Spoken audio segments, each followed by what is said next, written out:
Im Vordergrund dieser Gruppe waren Reporter, die irgendwas berichtet haben. Ein Kind, der so ein bisschen Madonna-mäßig tanzt. Like a virgin. It's definitely a diva, I would say. You know, he's really expressing that he's feeling the moment. Diva Kid? Nein, habe ich noch nicht gehört. Das habe ich schon mal bei Facebook gesehen. Ein bisschen flirting in it. Is there someone behind us doing that? In the future, everybody will be world famous for 15 minutes.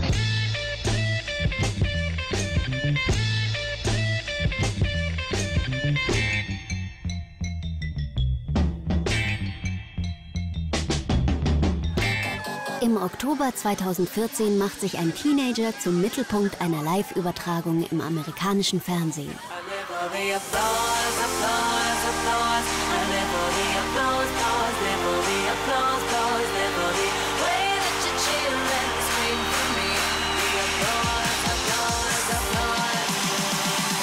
Sein Auftritt wird innerhalb weniger Tage weltbekannt. In den folgenden 15 Minuten sprechen wir über das Phänomen Fotobombing, lernen zu tanzen wie ein Supermodel und hören die Geschichte von Brandon Jordan, heute besser bekannt als Diva Kid. Diva Kid ist der Meme-Name von Brandon Jordan, einem Jungen aus Las Vegas, der ein Videobombing bei einer Fernsehübertragung in Las Vegas gemacht hat, als nämlich im Vordergrund ein Reporter von der Eröffnung einer Shopping Mall berichten wollte, hat Diva Kid, Brandon Jordan, im Hintergrund Lady Gaga-Tänze aufgeführt und es so begeisternd und so toll gemacht, dass die ganze Welt mit ihm gelacht und sich mit ihm gefreut hat. Wir sind durch die Mall gebummelt und da habe ich die Fernsehteams entdeckt. Ich denke, ich habe einfach den richtigen Moment erwischt. Diesen einen Moment im Scheinwerferlicht. Ich weiß nicht mehr, was ich mir dabei gedacht habe. Ich glaube, ich war einfach ich, so wie ich bin. Brandon. Und Brandon kommt an. Besucher der Malleröffnung filmen Brandons Performance und stellen ihre Aufnahmen auf YouTube. Unter dem Titel Diva Kid werden gleich mehrere Videos seiner Tanzeinlage zu viralen Hits. Die 3 erfolgreichsten sammeln in wenigen Tagen mehr als 9 Millionen Zuschauer. Im Interview erzählt uns Brandon, wie er seine Erfolgsgeschichte erlebt hat. Das war verrückt. Alle sagten zu mir, du gehst viral, du gehst viral. Und ich war einfach total verwirrt. Erst haben die Lokalnachrichten über mich berichtet. Und dann kamen die großen überregionalen Fernsehsender. So kam alles ins Rollen. Zunächst berichten Shows wie Good Morning America oder die Today Show über Brandon. Sogar US-Talkmasterin Queen Latifah begrüßt ihn als Studiogast und er bekommt einen Werbevertrag mit dem Fashion-Label American Apparel. Angefeuert wird die Aufmerksamkeit durch eine Liebeserklärung seines größten Idols auf Twitter, Lady Gaga. Ich war mit meiner Familie im Auto unterwegs und sagte, oh mein Gott, Lady Gaga hat über mich getwittert. Wir haben alle vor Freude geschrien. Ich kann immer noch nicht fassen, dass sie jetzt weiß, dass es mich gibt. Nochmal zum Mitschreiben. Ein völlig unbekannter Junge tanzt in einer Shopping Mall und die Welt rastet aus? Das Schlüsselwort zu diesem Phänomen lautet Fotobombing.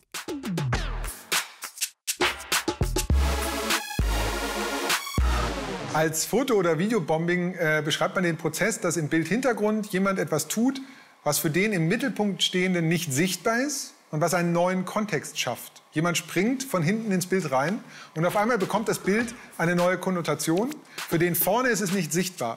Was kompliziert klingt, ist in der Praxis ganz einfach und ziemlich witzig. Ob Nagetier, Nackedei, Hollywoodstar oder die Königin von England. Der unangekündigte Gastauftritt in den Fotos und Videos fremder Leute scheint Spaß zu machen. Und er garantiert Aufmerksamkeit. Auch für Brandon Jordan. Der Reporter denkt, er berichtet einfach nur von der Eröffnung einer Shopping Mall in Las Vegas. Aber es entsteht in dem Bild, in dieser kurzen Sequenz, eine Verbindung zwischen dem Zuschauer zu dem, was im Hintergrund passiert, ohne dass der Reporter das weiß. Und dieses besondere, geheime Wissen zwischen Brandon Jordan und dem Zuschauer ist die Ursprungsquelle für das Meme, das daraus entstanden ist. Aber dieses geheime Wissen ist nicht der einzige Grund für den viralen Erfolg von Diva Kid. Es waren auch Brandons außergewöhnliche Tanzkünste, seine sassy Dance-Moves, die seine Popularität befördert haben. Besonders eine Pose hat es der Netzgemeinde angetan. Das Stankface.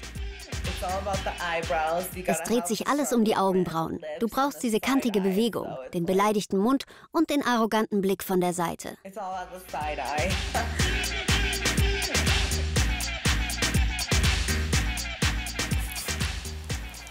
Also er hat klar und deutlich das Konzept von Presentation verstanden. Seine Attitude ist da, he's serving the face. Serving face heißt eigentlich, sein Gesicht zu präsentieren. Diese keine Attitude. Und genau wie er es im Video macht. Super, so he's really serving it. Georgina Philipp ist Tänzerin und Choreografin. Sie tanzte bereits mit Künstlern wie Lena Meyer-Landrut oder Jan Delay. Seit einigen Jahren gilt ihre Leidenschaft einem in Deutschland kaum bekannten Tanzstil, dem Voguing. Voguing ist ein Tanzstil, der kommt ungefähr aus den 60er Jahren, aus New York, aus der schwarzen und latino-homosexuellen Szene. Der Name kommt ganz offensichtlich vom Modemagazin Vogue. Das war eine der größten Inspirationen, vor allem in den 80er, 90ern, zu der Top-Model-Ära. Typisch für Voguing sind rechtwinklige Bewegungen der Arme und Posen, die man eigentlich auf Mode-Fotoshootings erwartet. Bekannt wurde der Tanz vor allem 1990 durch einen Hit von Madonna. Klar, Vogue. Heute nehmen Künstlerinnen wie Beyoncé oder Lady Gaga Elemente des Vogings in ihre Choreografien auf und bringen es so auch jüngeren Fans näher. Ich wusste gar nicht, was das ist. Ich glaube, an meiner Generation ist das vorbeigegangen.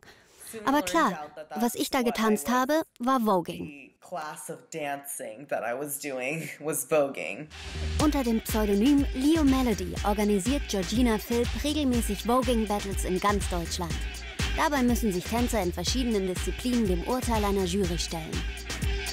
Also Voguing hat generell 3 Tanzstile, die alle von verschiedenen Inspirationen sehr viel ziehen. Einer der Grundlagen des Vogings ist Runway, bei dem man probiert zu laufen wie ein Supermodel und zu posen wie ein Supermodel für die Kamera. Und im Endeffekt will man die Judges mit seiner Ausstrahlung, mit seiner Persönlichkeit überzeugen. New Wave Voguing hat sehr viele Armelemente, Armbewegungen, die sehr viele Winkel und gerade Linien beinhalten, zieht Inspiration aus dem Yoga zum Beispiel. Vogue Femme ist der feminine Tanzstil, der auch verschiedene Grundelemente hat. Und der, den man am meisten kennt, ist ein Dip.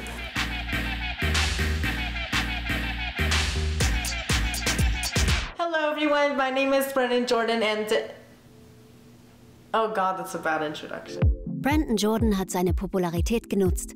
Seit 9 Monaten bespielt der 15-Jährige seinen eigenen YouTube-Kanal und hat schon mehr als 200.000 Abonnenten. Typisch YouTube gibt er dort Schminktipps und führt frisch erworbene Klamotten vor.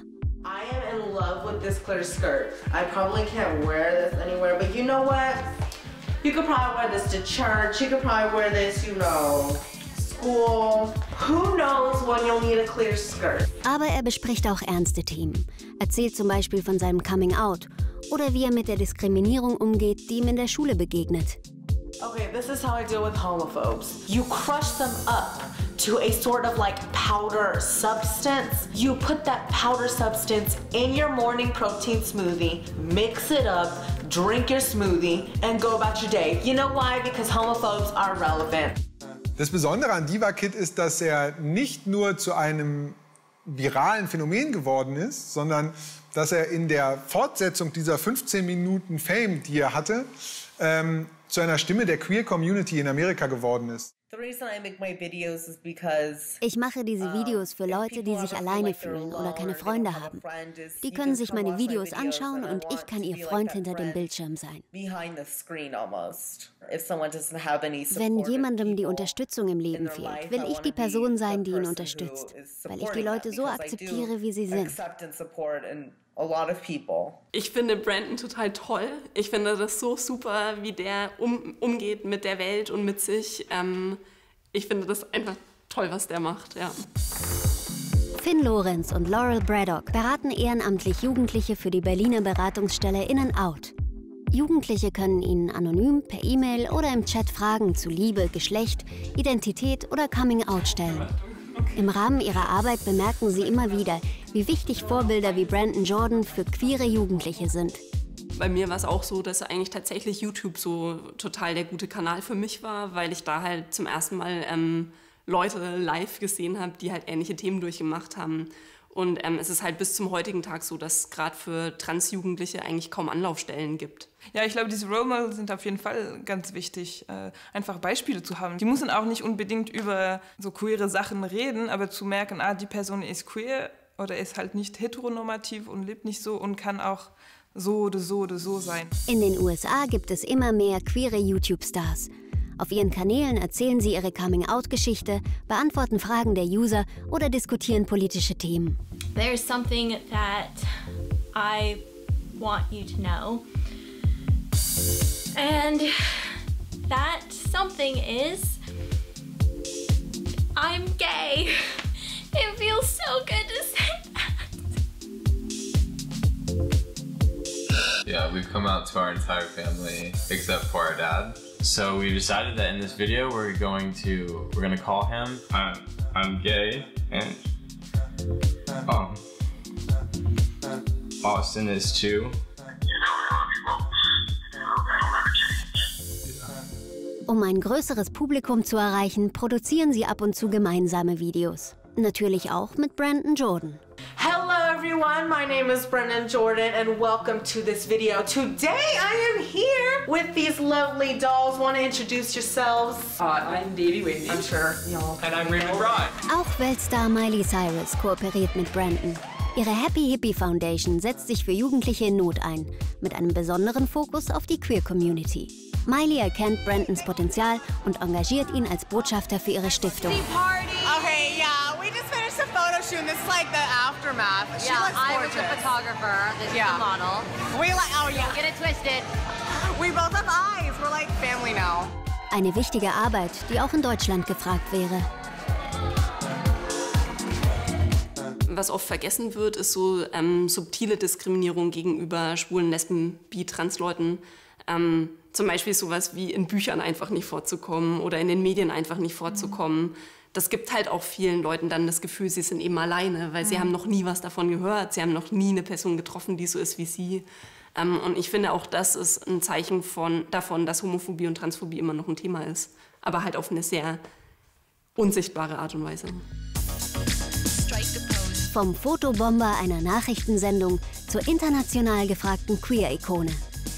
Brandon Jordan hat sich mit seinen gerade mal 15 Jahren schon einiges auf die Agenda gesetzt. Und er will noch mehr. Das ist erst der Anfang. Glaub mir, da geht noch viel mehr. Es kommen noch ein paar tolle Dinge auf mich zu. Daran haben wir keine Zweifel. Und wer weiß, vielleicht steht Brandon eines Tages in einer Reihe mit den großen Diven der Popgeschichte. Wir wünschen ihm dabei viel Erfolg. Oder wie Diva Kid sagen würde, you go, girl.